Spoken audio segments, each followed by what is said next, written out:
5:27, nagbabalik po ang Panahon TV. Good morning po, Luzon, Visayas, Mindanao. Ngayon naman po silipin po natin ang aasang lagay ng temperatura sa mga piling bakasunang lugar sa bansa.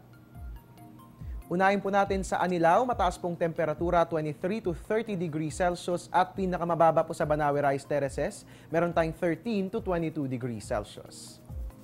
Mababa po ang temperatura sa Naga, meron tayong 22 to 31 degrees Celsius at pinakamataas po sa Camiguin, meron tayong 24 to 32 degrees Celsius. Ngayon naman po, narito po ang minimum and maximum temperature na ating naitala. Ang ating minimum ay 25.1 degrees Celsius, naitala po yan ng 6:50 a.m. Maximum po natin 27 degrees Celsius, naitala po yan ng 12 noon.